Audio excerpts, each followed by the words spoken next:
आज तक मैंने कभी सोचा नहीं था कि एक डरपोक खरगोश की जान बचाने के लिए मुझे वो काम करना होगा जिससे मैं सदियों से डरता था। शेर से बात करनी थी। जब तक तुम अपनी कमजोरी नहीं पहचानते तब तक उसे अपनी ताकत नहीं बना सकते। और छोटू खरगोश ने ये सच उस दिन समझा जब उसकी सबसे बड़ी कमजोरी ने ये जंगल का सबसे बड़ा हीरो बना दिया। जंगल गुलाबी घाटी का नाम ही काफी था उसकी खूबसूरती बताने के लिए। लाल गुलाब नहीं बल्कि गुलाबी रंग के फूल हर जगह खिले रहते थे। पर इस खूबसूरत जंगल का एक काला दाग था, राजा शेर बहादुर। वो ऐसा नहीं था कि बुरा था, वो ऐसा था कि बुरा होने के लिए भी वक्त नहीं था। बिजी रहता था अपनी देन पर, अपनी शान पर। उसके लिए जंगल के छोटे जानवर they were invisible। उनमें सबसे इनविजिबल था छोटू, एक छोटा सफेद काले आंखों वाला खरगोश। उसका नाम छोटू इसलिए नहीं था कि वो छोटा था, वो इसलिए था कि लोग उसकी आवाज तक नहीं सुनते थे। उसका असली नाम तो किसी को याद भी नहीं था। उसका पूरा दिन छुपाने में गुजरता, कहीं पत्तों के नीचे तो कहीं खोखले पेड़ के अंदर। उसका दिल धड़कता रहता, हवा के झोंके से भी, पत्ती गिरने से भी, अपनी परछाई से भी। एक दिन काफी बड़ा दिन आया।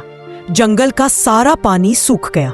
एकमात्र शांति कुंड नाम का एक छोटा सा तालाब बचा था जो एक गहरी, अंधारी और संकरी घाटी के बिल्कुल अंदर था। घाटी का मुंह इतना छोटा था कि सिर्फ एक खरगोश या चूहिया ही अंदर जा सकती थी।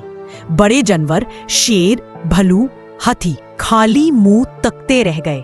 पानी अंदर था, प्यास बाहर थी। राजा शेर बहादुर गुर्राया, कौन जाएगा अंदर, कौन लाएगा हम सब के लिए पानी। सबकी नजरें छोटे जानवरों पर पड़ी। बंदार ने कहा, मैं तो पेड़ों पर चढ़ सकता हूं लेकिन ये तो नीचे है। नीलगाई बोली, मेरी टांगें लंबी है, अंदर नहीं जा पाऊंगी। और फिर सबकी नजरें छोटू पर अटकी। वो एक बड़े से पत्ते के पीछे छुपा हुआ था। वो देखो खरगोश, किसी ने चिल्लाया। छोटू का खून ठंडा हो गया, उसके ऊन सा फटफटाने लगा। वो बाहर निकला, उसके पैर कपकपा रहे थे। तुम जाओगे अंदर? शेर बहादुर ने गुरते हुए पूछा। तुम्हारी ही जाने की नाव है। छोटू ने सोचा, नहीं नहीं, मैं नहीं जा सकता। वो अंधेरा, वो संकरी जगह, कोई बड़ा जानवर मुझे देख लेगा तो। उसने घबराकर सिर हिला दिया। नहीं नहीं, मैं डरता हूं। डरता है, सबने एक साथ हंसकर कहा। बुज़दिल खरगोश उस शख्स का जिक्र तक न था। आज वो मजाक बन चुका था। वो वापस पत्तों के नीचे घुस गया, अपनी शर्म, अपनी धात, अपनी कमजोरी को छुपाने। उसके कानों में उनकी हंसी घूमती रही। बुज़दिल, बुज़दिल। उस रात जब सब सो रहे थे, छोटू बाहर आया। उसके गले में एक छोटा सा मटका था जो उसने कभी फूलों के लिए इस्तेमाल किया था। उसने सोचा, मैं अपने लिए पानी ले आता हूं, बस सिर्फ अपने लिए, कोई नहीं देखेगा। वो चुपके से घाटी के मुंह तक गया।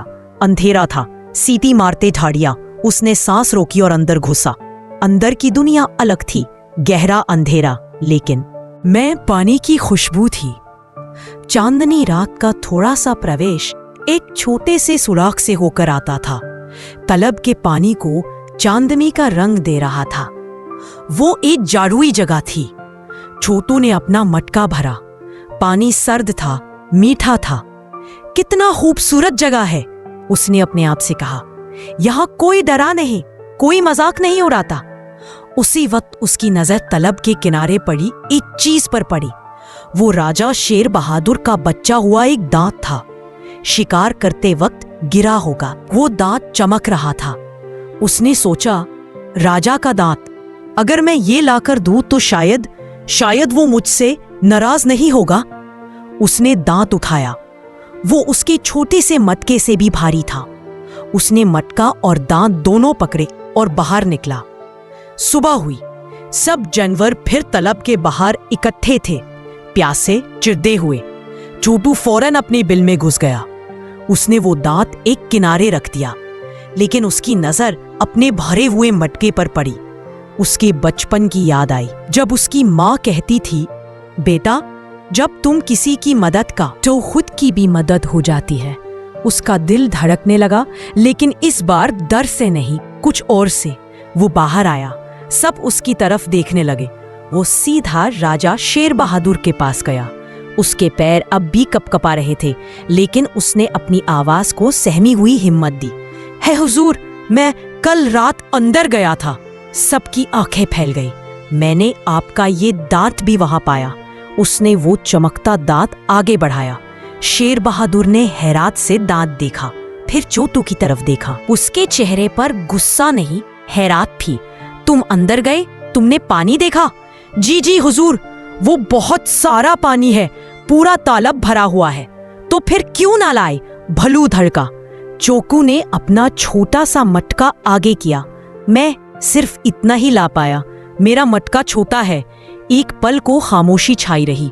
फिर राजा शेर बहादुर बोला, तुम्हारा मटका छोटा है खरगोश, लेकिन तुम्हारा दिल नहीं। उसने गुर्राए बिना आवाज दी, आज से हर सुबह और शाम तुम अंदर जा। उकसी उंगलियों से ताक को हल्का सा धक्का दिया। चिड़िया आजाद हो गई।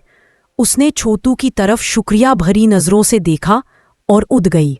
अगले दिन वो चिड़िया वापस आई, अपनी चोंच में एक चमकती हुई लाल बेरी लिए हुए। उसने वो बेरी चोटू के सामने रखी। शुक्रिया, वो बोलकर उड़ गई। वो बेरी ऐसी थी जैसे चोटू ने कभी नहीं देखी थी। उसने उसे नहीं खाया, उसे अपने पास रख लिया। दूसरे दिन बड़ा खतरा आया। घाटी के बाहर एक बड़ा सा अजनबी जानवर, एक भेड़िया, आ गया था। वो पानी की खुशबू सूंघ कर आया था। उसने देखा कि एक खरगोश अंदर बाहर जा रहा है।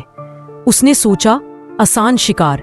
जब चोटू पानी लेकर बाहर निकला, भेड़िया ने हमला कर दिया। चोटू संभाल, बंदर ने चिल्लाया। चोटू ने एक ही पल में फैसला किया। वो भेड़िया से भागा नहीं, बल्कि वो सीधा उस संपरी घाटी के मुंह की तरफ भागा, जहां भेड़िया उसका पीछा नहीं कर सकता था। उसने अंदर जाकर अपनी पीप से बर्तन उतारा और घाटी के मुंह पर खड़ा हो गया। जैसे एक छोटा भेड़िया बाहर धड़कता रहा, लेकिन अंदर नहीं आ सकता। तब तक बंदर ने जाकर राजा शेर बहादुर को बता दिया था। शेर तेजी से आया। एक ही धड़के में भेड़िया भाग गया। तुम ठीक हो? शेर ने पूछा। चोटू, जो अब भी तेज सांस ले रहा था, ने सिर हिलाकर कहा, जी आपका शुक्रिया। नहीं, राजा शेर बहादुर ने कहा, तुम्हारा शुक्रिया। तुमने अपनी अक्ल इस्तेमाल की। तुमने उसी जगह लाया जहां तुम स्ट्रांग थे और वो कमजोर। उस दिन राजा शेर बहादुर ने जंगल के सब जानवरों को एकठट किया। सुनो, आज तक हमने इस खरगोश को चोटू कहकर पुकारा। आज से उसका नाम है रहीबार, क्योंकि उसने हम सब की रहबारी की है। उसने हमें सिखाया है कि जंगली ताकत सिर्फ दांतों और पंजों में नहीं होती, ये उसमें है जो अपनी कमजोरी जानता है और उसे अपनी सबसे बड़ी ताकत बना लेता है। सब ने एक साथ शोर मचाया, जय रहीबार, जय रहीबार। चोटू, माफ कीजिए। रहीबार की आंखें नम हो गई। उसने कभी नहीं सोचा था वो रात रहीबार अपनी नई बनी। बैठा था एक आरामदायक खोखला पेड़ जिसे सबने मिलकर सजाया था। उसके पास वो लाल बेरी रखी थी। उसने सोचा, मैं इसे नहीं खाऊंगा, मैं इसे बिछाऊंगा, देखते हैं क्या होता है। अगले ही दिन उसने वो बेरी अपने देन के सामने वाली जमीन में बिछा दी। 1 महीने बाद वहां एक नया पेड़ उगा, जिसके फूल नहीं बल्कि लाल चमकती हुई बेरीज आई। वो बेरीज ऐसी थी जैसे खून नहीं बल्कि जान का रंग हो। हर कोई इसे देखने आता। उस पेड़ का नाम पड़ा रहबार का पेड़। और रहबार वो अब डरपोक नहीं था, वो जंगल का योजक बन गया था, जो छोटे रास्ते ढूंढता, जो समस्याओं का समाधान निकालता। उसने शेर को भी एक बात सिखाई, कभी कभार छोटे से रास्ते बड़े काम कर देते हैं। अक्सर तुम्हारी सबसे बड़ी कमजोरी ही तुम्हारी सबसे छुपी हुई ताकत होती है। तुम्हें बस उस एक मौके की जरूरत होती है, उस एक वक्त की जब तुम अपनी आंखें बंद करके अपने अंदर की आवाज सुनो और डर के आगे कदम रख दो। फतह हमेशा उन्हीं की होती है जो हार से नहीं, अपने आप से लड़ना सीखते हैं। शिक्षा, असली बहादुरी वो नहीं जो कभी डरता नहीं। असली बहादुरी वो है जो डरते हुए भी आगे बढ़ता है। अपनी अलगपन को अपनी कमजोरी नहीं, अपनी पहचान बनाओ, क्योंकि दुनिया सिर्फ वही तक देखती है जहां तुम दिखाई देते हो। तुम्हें अंदर तक देखने के लिए कोई राहबर ही बनना पड़ता है।